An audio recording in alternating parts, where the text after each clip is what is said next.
ನಾನು ಮದುವೆಯ ರಾತ್ರಿ ರೂಮ್ಗೆ ಹೋಗ್ತಿದ್ದೆ. ಆಗ ಅಮ್ಮ ಕೂಗಿದ್ರು. ನಾನು ಏನು ಅಂತ ಕೇಳಿದಾಗ ಅಮ್ಮ ಹೇಳಿದ್ರು, ನೀನು ನಿನ್ನ ಹೆಂಡತಿಯಿಂದ ಸ್ವಲ್ಪ ದೂರ ಇರು. ಅವಳು ಇನ್ನೂ ಚಿಕ್ಕವಳು. ಅವಳಿಗೆ ಇನ್ನೂ ಏನು ಗೊತ್ತಿಲ್ಲ. ನೀನೇನಾದರೂ ಮಾಡೋಕ್ಕೆ ಹೋದರೆ ನನ್ನ ಆಣೆ ಅಂತ. ಆಣೆ ತಗೊಂಡ್ರು. ನನಗೆ ಬೇರೆ ದಾರಿ ಇರಲಿಲ್ಲ. ನಾನು ಅವಳ ಜೊತೆ ಒಂದೇ ಕೋಣೆಯಲ್ಲಿ ಮತ್ತು ಒಟ್ಟಿಗೆ ಮಲಗಿದ್ದಾಗ ಅವಳನ್ನು ಹತ್ತಿರದಿಂದ ನೋಡಿದಾಗ ಅವಳಿಂದ ದೂರ ಇರಲು ಆಗ್ತಾ ಇರಲಿಲ್ಲ. ನಾನು ಆಫೀಸ್ನಿಂದ ಬಂದ ತಕ್ಷಣ ಅಮ್ಮನ ಹತ್ರ ಹೋಗ್ತಿದ್ದೆ. ಅಮ್ಮ ಮಾತಾಡ್ತಾ ಹೇಳ್ತಿದ್ಲು, ನೀನು ಅವಳ ಜೊತೆ ಬಲವಂತ ಮಾಡಬೇಡ. ಅವಳು ಇನ್ನೂ ಚಿಕ್ಕವಳು ಮತ್ತು ಅವಳಿಗೆ ಇನ್ನೂ ಈ ನೋವು ಸಹಿಸಲಾಗಲ್ಲ. ನಿನಗೆ ಅರ್ಥ ಆಗ್ತಿದೆ ಅಲ್ವಾ ನಾನು ಏನು ಹೇಳ್ತಾ ಇದ್ದೀನಿ ಅಂತ. ನನಗೆ ಇದರ ಬಗ್ಗೆ ಗೊತ್ತಿತ್ತು ಮತ್ತು ನನಗೆ ದಿನೇ ದಿನ ಅಮ್ಮನ ಹತ್ರ ಈ ಮಾತು ಕೇಳಿ ನಾಚಿಕೆ ಆಗ್ತಾಯಿತ್ತು ಮತ್ತು ದಿನೇ ದಿನೇ ಇದೇ ವಿಷಯ ಹೇಳ್ತಾ ಇದ್ಲು. ನನಗೆ ಈ ಮಾತು ವಿಚಿತ್ರ ಅನಿಸ್ತಾ ಇತ್ತು. ಈ ಹುಡುಗಿ ಮದುವೆಯಾಗಿ ಅವ್ರ ಮನೆಯಿಂದ ಮದುವೆ ಮಾಡಿಸಿ ನನ್ನ ಮನೆಗೆ ಕಳಿಸಿದ್ದಾರೆ. ನನ್ನ ಅಮ್ಮ ಹೇಗೆ ರಿಯಾಕ್ಟ್ ಮಾಡ್ತಾಯಿದ್ರು ಅಂದರೆ, ಅವಳು ಇನ್ನೂ ಚಿಕ್ಕ ಹುಡುಗಿ, ಇನ್ನೂ ಏನು ಗೊತ್ತಿದ್ದಂಗೆ ಮದುವೆ ಮಾಡಿಸಿರೋ ಥರ. ನಾನು ತಲೆ ಬಗ್ಗಿಸಿ ಅಮ್ಮನ ಮಾತು ಕೇಳಿ ಮತ್ತೆ ರೂಮ್ಗೆ ಹೋಗ್ತಿದ್ದೆ. ಆಗ ನನ್ನ ಹೆಂಡತಿ ನನ್ನ ನೋಡಿ ಭಯದಿಂದ ಹೊರಗಡೆ ಹೊರಟೋಗ್ತಿದ್ಲು. ಹೇಗೆ ಅಂದರೆ ಅವಳು ನನಗೂ ಯಾವುದೇ ಸಂಬಂಧ ಇಲ್ಲದ ಹಾಗೆ. ನನಗೆ ಗೊತ್ತಿತ್ತು ಅವಳು ಚಿಕ್ಕವಳೆ ಅಂತ, ಆದರೆ ಇಷ್ಟು ಚಿಕ್ಕವಳಲ್ಲ. ಅವಳಿಗೆ ಈ ಮದುವೆ ಸಂಬಂಧದ ಬಗ್ಗೆ ಗೊತ್ತಾಗದ ಹಾಗೆ ಬೇರೆ ಏನೂ ಇಲ್ಲಂದರೂ ಅವಳು ನನ್ನ ಜೊತೆ ಕೂತ್ಕೊಂಡು 1, 2, 3 ಮಾತಾಡ್ಬೋದು. ಆದರೆ ಅವಳು ನನ್ನ ನೋಡಿದ ತಕ್ಷಣ ಯಾರೋ ಹೊರಗಡೆಯಿಂದ ಬಂದ ಹುಡುಗನ ಹಾಗೆ ಆಡ್ತಾಯಿದ್ಲು. ಮತ್ತು ಅವಳಿಗೆ ನನ್ನ ಜೊತೆ ಜೀವನ ಮಾಡಲು ಸ್ವಲ್ಪ ಸಮಯ ಬೇಕು ಅಂತ ಕೇಳಿದ್ರು ನಾನು ಕೊಡ್ತಿದ್ದೆ. ಆದರೆ ಅವಳು ನನ್ನ ಜೊತೆ ಮಾತಾಡ್ತಾನೇ ಇರಲಿಲ್ಲ. ನನ್ನ ಹೆಂಡತಿ ರೂಪ. ಅವಳು ನನಗಿಂತ 5 ವರ್ಷ ಚಿಕ್ಕವಳಾಗಿತ್ತು. ನನಗೆ 25 ವರ್ಷ ಆಗಿತ್ತು. ನಾನು ಅಷ್ಟು ಕೆಟ್ಟದಾಗಿ ಅವಳ ಜೊತೆ ವರ್ತಿಸ್ತಿರಲಿಲ್ಲ. ಅವಳು ಆಡೋದು ಹೇಗೆ ಅಂದರೆ ರಾಕ್ಷಸ ಥರ ಆಡೋ ರೀತಿ. ನನ್ನ ಹೆಂಡತಿ ಆಗಿದ್ದರೂ ಅವಳು ನನ್ನಿಂದ ಅವಳನ್ನು ಮುಚ್ಕೋತಿದ್ಲು. ನನಗೆ ನನ್ನ ಅಮ್ಮನ ಮೇಲೆ ಕೋಪ ಬರ್ತಾಯಿತ್ತು. ಇದೆಲ್ಲ ನನ್ನ ಅಮ್ಮನಿಂದನೇ ಆಗೋದು ಅಂತ. ಅವಳು ನನ್ನ ಅಮ್ಮನ ಮಾತು ಕೇಳಿ ಹಾಗೆ ಮಾಡ್ತಾಯಿದ್ಲು. ನನಗೆ ಅವಳು ವರ್ತನೆಯಿಂದ ಗೊತ್ತಾಯಿತು ತುಂಬ ಒಳ್ಳೆಯವಳು ಅಂತ. ನಾನು ಅವಳ ಜೊತೆ ಬಲವಂತ ಮಾಡೋಕ್ಕೆ ಹೋಗ್ತಾ ಇರಲಿಲ್ಲ. ಅವಳು ನನ್ನ ಹತ್ರ ಭಯದಿಂದ ಇರ್ತಿದ್ಳು ಮತ್ತು ನನಗೆ ಗೊತ್ತು ಅವಳ ಮೇಲೆ ಅಧಿಕಾರ ಇದೆ ಅಂತ. ಆದರೆ ನಾನು ಫೋರ್ಸ್ ಮಾಡ್ತಾ ಇರಲಿಲ್ಲ. ನನಗೆ ಗೊತ್ತಿಲ್ಲ ಅವಳು ಇಷ್ಟು ಚಿಕ್ಕವಳು ಅಂತ. ಇದ್ದರೆ ನನ್ನ ಜೊತೆ ಯಾಕೆ ಮದುವೆ ಮಾಡಿಸಿದ್ರು? ಅವಳಿಗೆ ಸರಿಯಾದ ಏಜಲ್ಲಿ ಮಾಡಿಸ್ಬೋದಲ್ಲ. ಈಗ ಮದುವೆ ನನ್ನ ಅಮ್ಮನ ಇಷ್ಟದ ಪ್ರಕಾರ ಆಗಿದ್ದು. ನಾನು ಮದುವೆ ಆದಮೇಲೆ ಹೇಗೆಲ್ಲ ಇರಬೇಕು ನನ್ನದೇ ಆದ ಕಲ್ಪನೆ ಮಾಡಿಕೊಂಡಿದ್ದೆ. ಹೀಗೆ ಒಂದಿನ ಅಮ್ಮ ಅದನ್ನೇ ಹೇಳಬೇಕಾದ್ರೆ ನಾನು ಅಮ್ಮನ ಮುಖದ ಆಶ್ಚರ್ಯದಿಂದ ನೋಡ್ತಿದ್ದೆ. ಆಗ ಅಮ್ಮ ಹೇಳಿದ್ರು, ನೀನು ಇನ್ನೂ ಸ್ವಲ್ಪ ದಿನಗಳು ಅವಳು ಮೆಚೂರ್ ಆಗಿಲ್ಲ ಇನ್ನು. ಅವಳು ಮೆಚೂರ್ ಆದಮೇಲೆ ಮತ್ತು ಮದುವೆ ಜೀವನದ ಬಗ್ಗೆ ಎಲ್ಲ ಅಂಡರ್ಸ್ಟ್ಯಾಂಡ್ ಆದಮೇಲೆ ನೀನು ಅವಳ ಜೊತೆ ಒಂದಾಗಿರು, ಸಂತೋಷವಾಗಿರು, ಅವಳ ಜೊತೆ ಜೀವನ ಮಾಡ್ಕೊಂಡು ಹೋಗು. ಆದರೆ ಇವಾಗಲೇ ಅವಳನ್ನ ಹತ್ತಿರ ಮಾಡ್ಕೋಬೇಡ. ಎಲ್ಲಾದರೂ ಅವಳ ಜೊತೆ ಅನಾಹುತ ಆದರೆ ಹೊರಗಿನ ಜನರು ನಮ್ಮ ಬಗ್ಗೆ ಏನು ಅಂದ್ಕೊಳ್ಳಲ್ಲ ಅಂತ ಹೇಳ್ತಿದ್ರು. ನನಗೆ ಅಮ್ಮನ ಬಾಯಿಂದ ಈ ಮಾತನ್ನು ಕೇಳಿ ಬೇಸರ ಆಗ್ತಾಯಿತ್ತು ಮತ್ತು ನಾನು ಹೇಗೆ ನನ್ನನ್ನು ಕಂಟ್ರೋಲ್ ಮಾಡ್ತಾಯಿದ್ದೆ ಗೊತ್ತಾಗ್ತಿರ್ಲಿಲ್ಲ. ನಾನು ಬೆಳೆದಿದ್ದ ಹದಿಹರೆಯದ ಹುಡುಗ ಆಗಿದ್ದೆ. ನನ್ನ ಹತ್ರ ನನ್ನದೇ ಆದ ಫೀಲಿಂಗ್ಸ್ ಇತ್ತು. ನಾನು ಅಮ್ಮನ ಹತ್ರ ಹೀಗಿದ್ದರೆ ಯಾಕೆ ಅವಳ ಜೊತೆ ಬೇಗ ಮದುವೆ ಮಾಡಿಸಿದ್ರಿ ಅಂತ ಕೇಳಿದೆ. ಅದಕ್ಕೆ ಅಮ್ಮ ಹೇಳಿದ್ರು, ಇಷ್ಟು ಒಳ್ಳೆ ಹುಡುಗಿ ಮತ್ತು ನೋಡಲು ಚೆನ್ನಾಗಿತ್ತು ಮತ್ತು ಅವಳ ಅಮ್ಮ ಸತ್ತೋಗಿದ್ರು ಮತ್ತು ಅಪ್ಪ ಚಿಕ್ಕ ವಯಸ್ಸಲ್ಲೇ ಬಿಟ್ಟು ಹೋಗಿದ್ರು ಮತ್ತು ಅವಳ ಅತ್ತಿಗೆಯವರು ಅವಳನ್ನು ಬೇಗ ಮದುವೆ ಮಾಡಿಸಿ ಕಳಿಸ್ಬೇಕು ಅಂತ ಸಂಬಂಧ ಹುಡುಕ್ತಾಯಿದ್ರು. ಒಬ್ಬ ಮದುವೆ ಆದ 2 ಮಕ್ಕಳು ತಂದೆಗೆ ಕೊಟ್ಟು ಮದುವೆ ಮಾಡಿಸ್ತಿದ್ರು. ಅದಕ್ಕೆ ನನಗೆ ಅವಳನ್ನು ಕಂಡು ಪಾಪ ಅನ್ನಿಸ್ತು ಮತ್ತು ಅವಳು ನನ್ನ ರಿಲೇಷನ್ ಕೂಡ. ಅದಕ್ಕೆ ನಿನ್ನ ಜೊತೆ ಮದುವೆ ಮಾಡಿಸ್ದೆ ಅಂತ ಹೇಳಿದ್ರು.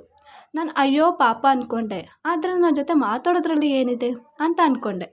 ಮತ್ತು ನಾನು ಹೀಗೆ ಮಧ್ಯಾಹ್ನ ಹೊತ್ತು ರೂಮ್ಗೆ ಹೋದೆ. ಅವಳು ಮೊಬೈಲ್ ನೋಡ್ಕೊಂಡಿದ್ಲು. ನಾನು ಹೋದ ತಕ್ಷಣ ಅವಳು ತಲೆ ಬಗ್ಗಿಸಿ ಹೊರಗಡೆ ಹೋಗ್ತಾ ಇದ್ಲು. ಆಗ ನಾನು ಅವಳ ಕೈ ಹಿಡಿದೆ ಮತ್ತು ಬಾ ಇಲ್ಲಿ ಕೂತ್ಕೋ ಅಂತ ಹೇಳಿದೆ. ಅದಕ್ಕೆ ಅವಳು ನಾನು ಹೋಗಬೇಕು ಅಂತ ಹೇಳಿದ್ಲು. ಆದರೆ ನಾನು ಬಿಡಲಿಲ್ಲ ಮತ್ತು ಬಾ ಇಲ್ಲಿ ಕೂತ್ಕೋ, ನಾನು ಏನು ಮಾಡಲ್ಲ, ಮಾತಾಡೋದಿದ್ರೆ ಕೇಳ್ಬೋದಲ್ಲ, ಇಲ್ಲ ಅಂದರೆ ನಿನ್ನ ಬಗ್ಗೆ ಆದರೂ ಹೇಳ್ಬೋದಲ್ಲ ಅಂತ ಕರೆಸಿ ಹತ್ತಿರ ಕೂರಿಸ್ಕೊಂಡೆ. ನಾವು ಮಾತು ಸ್ಟಾರ್ಟ್ ಮಾಡ್ತಾ ಅಷ್ಟರಲ್ಲಿ ನನ್ನಮ್ಮ ಬಂದು ಕೋಪದಿಂದ ನೋಡ್ತಾಯಿದ್ರು ಮತ್ತು ನನ್ನ ಹೆಂಡತಿ ರೂಪ ನಾನು ಹೋಗ್ತಿದ್ದೆ ಅಷ್ಟರಲ್ಲಿ ಇವರೇ ಇಲ್ಲಿ ಕೂರಿಸ್ಕೊಂಡಿದ್ದು ಮಾತಾಡ್ಸೋಕ್ಕೆ ಬಂದಿದ್ದು ಅಂತ ಹೇಳಿದ್ಲು. ಆಗ ಅಮ್ಮ ನಿನಗೆ ಎಷ್ಟು ಸಲ ಹೇಳಿದ್ದೇನೋ ಅವಳ ಹತ್ರ ಹೋಗಬೇಡ ಅಂತ ಹೇಳಿದ್ರು. ಅದಕ್ಕೆ ನಾನು ಹೇಳಿದೆ, ಅಮ್ಮ ಅವಳ ಜೊತೆ ಮಾತಾಡಲೂಬಾರ್ದಾ? ಅದು ಏನು ಕೇಳ್ತಿದ್ದೆ ಅಂತ ಹೇಳ್ತಾ ಇದೆಯಾ ನೀನು? ಅದಕ್ಕೆ ಅಮ್ಮ, ರೂಪ ಅವನಿದ್ದಾಗ ನೀನು ಇಲ್ಲಿ ಬಂದು ಮಲ್ಕೋಬೇಡ, ನನ್ನ ಜೊತೆ ಮಲ್ಕೋ ಅಂತ ಹೇಳಿದ್ರು. ಅವಳ ಅಮ್ಮ ಹೇಳ್ದಂಗೆ ಕೇಳ್ಕೊಡ್ತಿದ್ಲು. ನಾನು ಆಫೀಸ್ನಿಂದ ತಡರಾತ್ರಿ ಬಂದಿದ್ದೆ. ಅವಳು ನಾನು ಇಲ್ವಲ್ಲ ಅಂತ ರೂಮಲ್ಲೇ ಮಲ್ಕೊಂಡಿದ್ಲು. ಅವಳು ನೈಟಿ ಹಾಕ್ಕೊಂಡಿದ್ಲು. ನೋಡಲು ತುಂಬ ಚೆನ್ನಾಗಿ ಕಾಣ್ತಾ ಇದ್ಲು ಮತ್ತು ಕಾಲಿನಿಂದ ಸ್ವಲ್ಪ ಮೇಲಕ್ಕೆ ನೈಟಿ ಇತ್ತು. ಅದನ್ನು ನೋಡಿದ್ದೆ ನನಗೆ ನನ್ನನ್ನು ತಡೆಯಲಾಗ್ತಾ ಇರಲಿಲ್ಲ. ನಾನು ಹೋಗಿ ಹತ್ತಿರ ಮಲ್ಕೊಂಡೆ. ನನಗೆ ಆ ಸಮಯದಲ್ಲಿ ಏನಾಯಿತು ಗೊತ್ತಿಲ್ಲ. ಅವಳನ್ನು ಅಪ್ಕೊಂಡು ಅವಳು ಏನೂ ರಿಯಾಕ್ಟ್ ಮಾಡಲಿಲ್ಲ. ಮತ್ತು ಅವಳಿಗೆ ಕಿಸ್ ಕೊಡಲು ಹೋದಾಗ ಅವಳು ಜೋರಾಗಿ ಕಿರ್ಚಾಡಿದ್ಲು. ಈ ಸೌಂಡ್ನಿಂದ ಅಮ್ಮ ಓಡಿ ಬಂದರು. ಮತ್ತು ಅಮ್ಮ ನನ್ನನ್ನು ಚೆನ್ನಾಗಿ ಬೈದರು. ಮತ್ತು ಅದೇ ಮಾತು ನಾನು ಇದನ್ನು ಕೇಳಿ ಕೇಳಿ ದಂಗಾಗಿ ಹೋಗಿದ್ದೆ. ಮತ್ತು ಆವತ್ತಿನಿಂದ ಅವಳು ನನ್ನ ತಮ್ಮನ ಹತ್ರ ರೂಮಲ್ಲಿ ಮಲಗ್ತಿದ್ಲು. ನನ್ನ ತಮ್ಮ ಇರಲಿಲ್ಲ, ಅವನು ಹೊರ ದೇಶದಲ್ಲಿ ಕೆಲಸ ಮಾಡ್ತಿದ್ದ. ಇನ್ನೇನು 1 ತಿಂಗಳಲ್ಲಿ ಬರ್ತೀನಿ ಅಂತ ಹೇಳ್ತಾ ಇದ್ದ. ಹಾಗೆ ಅವನು ಇಲ್ವಲ್ಲ. ಹೀಗೆ ನನ್ನ ಮದುವೆ ಆಗಿ 1 ವರ್ಷ ಆಯಿತು. ನಮ್ಮಿಬ್ಬರ ನಡುವೆ ಏನು ಸಂಬಂಧನೇ ಇರಲಿಲ್ಲ. ಅವಳು ಹಾಗೇ ಇದ್ಲು, ನಾನು ಹಾಗೇ ಇದ್ದೆ. ಒಂದು ದಿನ ನನ್ನ ಫ್ರೆಂಡ್ ಎಲ್ಲ ತಮಾಷೆ ಮಾಡ್ತಾಯಿದ್ರು.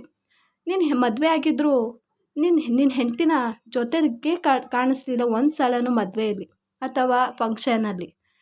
ನೋಡೇ ಇಲ್ಲ ನಿನ್ನ ಜೊತೆ ನಿನ್ನ ಹೆಂಡತಿ. ನನಗೆ ಗೊತ್ತಿಲ್ಲ, ನಾಳೆ ನನ್ನ ಮಗನ ಬರ್ತಡೇ ಪಾರ್ಟಿ ಇದೆ, ಏನೇ ಆಗಲಿ ನಿನ್ನ ಹೆಂಡತಿನ ನಿನ್ನ ಜೊತೆ ನಮ್ಮ ಮನೆಗೆ ಕರ್ಕೊಂಡು ಬರಲೇಬೇಕು ಅಷ್ಟೇ ಅಂತ ಹೇಳ್ದ.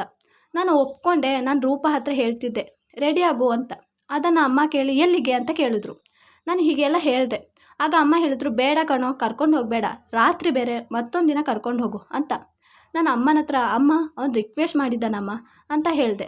ನೀನು ಸುಳ್ಳು ಹೇಳಿಬಿಡು, ಅವಳಿಗೆ ಹುಷಾರಿಲ್ಲ ಅಂತ ಸುಳ್ಳು ಹೇಳಿಬಿಡಿ ಅಂತ, ನನ್ನನ್ನು ಕಳಿಸೋಲ್ಲ ಅವಳನ್ನು ಅಂತ ಹೇಳಿದ್ರು. ನಾನು ಮತ್ತ್ಯಾಕೆ ನನ್ನ ಜೊತೆ ಮದುವೆ ಮಾಡಿಸ್ದೆ, ಸುಮ್ಮನೆ ಇರ್ಬೋದಾಗಿತ್ತಲ್ಲ ನಿನಗೆ ಅಂತ ಹೇಳಿದೆ. ಆಗ ನನಗೂ ಅಮ್ಮನಿಗೂ ಮಾತಿಗೆ ಬೆಳೀತು. ಮತ್ತು ನಾನು ಕೋಪ ಮಾಡಿಕೊಂಡು ಬಾಗಿಲನ್ನು ಜೋರಾಗಿ ಮುಚ್ಚಿ ಹೊರಟೋದೆ. ನನ್ನ ಫ್ರೆಂಡ್ ಆಗಾಗ ಫೋನ್ ಮಾಡ್ತಾನೇ ಇದ್ದ. ಮತ್ತು ನಾನು ಹೋದೆ. ಊಟ ಎಲ್ಲ ಆದಮೇಲೆ ಅವನು ಹೊರಗಡೆ ಹೋಗಿ ಕುಡ್ಕೊಂಡಿದ್ದ. ಆಗ ಅವನು, ನೀನು ಯಾಕೋ ಮದುವೆ ಆದಮೇಲೆ ತುಂಬ ಚೇಂಜ್ ಆಗಿದೆಯಾ, ಮತ್ತು ಸನ್ಯಾಸಿ ಥರ ಆಗಿಬಿಟ್ಟಿದೆಯಾ, ನಿಂದು ನಿನ್ನ ಹೆಂಡತಿ ಮಧ್ಯೆ ಎಲ್ಲ ಸರಿ ಇದೆ ತಾನೇ ಅಂತ. ಆಗ ನಾನು ಹಾಂ ಅಂತ ಹೇಳಿದೆ.